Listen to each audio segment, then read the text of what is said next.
Bismillahirrahmanirrahim. Assalamualaikum warahmatullahi wabarakatuh. Kami dari kelompok 6 akan mempresentasikan makalah kami yang berjudul Kaidah Fikih Hukum Asal dan Penerapannya dalam Hukum Ekonomi Syariah.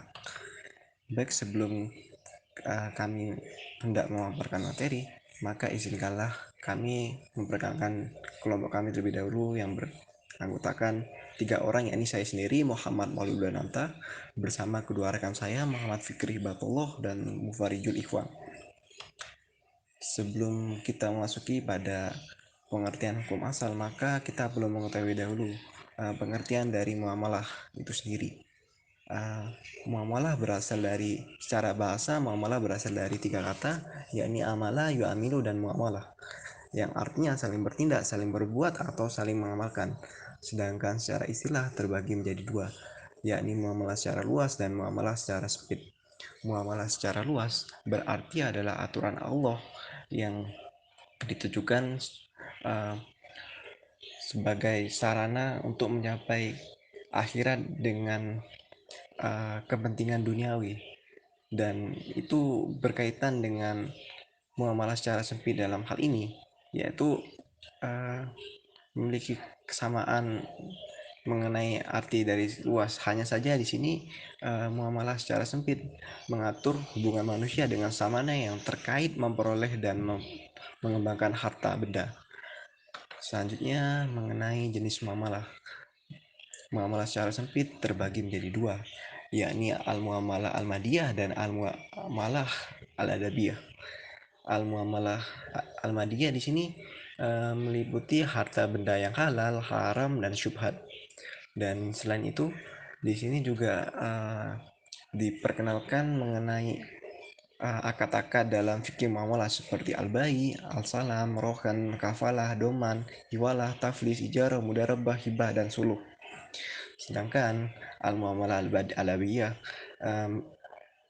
merupakan sifat-sifat yang mengikutinya, seperti saling meridhoi dalam melakukan muamalah, tidak ada keterpaksaan dari salah satu pihak, jujur, bersih dari penipuan dan pemalsuan, serta akhlak dan tata kelakuan manusia dalam kehidupan masyarakat.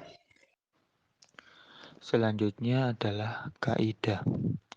Berikut adalah kaidah fikih atas tidak adanya beban, yakni yang pertama adalah al-aslu bara'atid dhimmah, yang mempunyai arti hukum asal adalah bebasnya seseorang dari tanggung jawab. Kemudian yang kedua adalah al-aslu fis sofatil aridotil adm, yang artinya hukum asal adalah suatu hal yang kuat pada sifat-sifat yang mendatang adalah tidak ada. Berdasarkan kaidah di atas, maka perlu dijelaskan bahwa terdapat suatu hal atau keadaan yang tidak ada sejak asalnya, melainkan baru ada setelah itu. Dengan demikian, terjadinya sifat-sifat yang baru adalah tidak ada.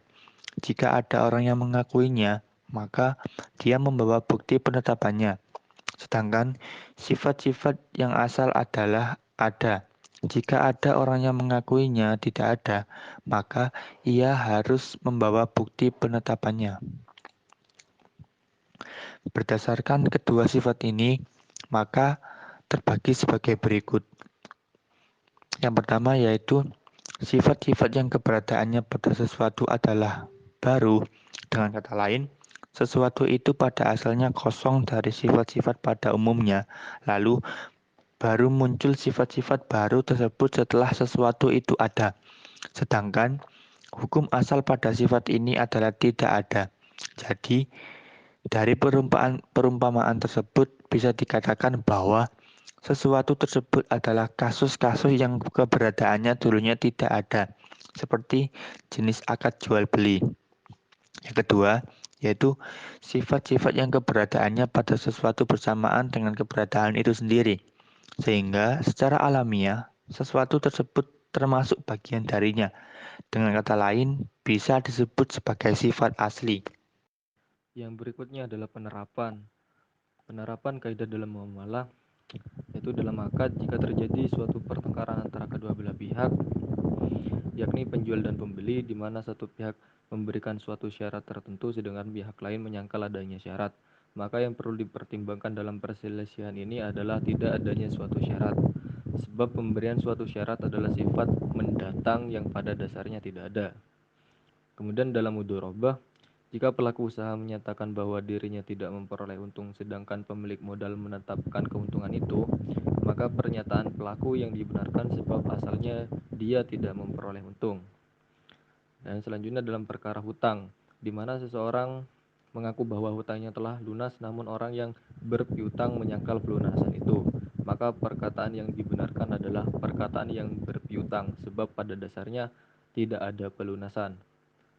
Dan kemudian dalam perceraian, di mana mantan istri meminta nafkah untuk anak-anaknya yang masih kecil dan hal itu telah ditetapkan oleh hakim. Kemudian suami mengakui bahwa dia telah memberi nafkah, maka yang dibenarkan pernyataan suamilah disertai dengan sumpah sekalipun asalnya dia tidak memberi nafkah. Cukup sekian presentasi dari kelompok kami, kurang lebihnya mohon maaf. Wabillahi taufiq wal hidayah. Wassalamualaikum warahmatullahi wabarakatuh.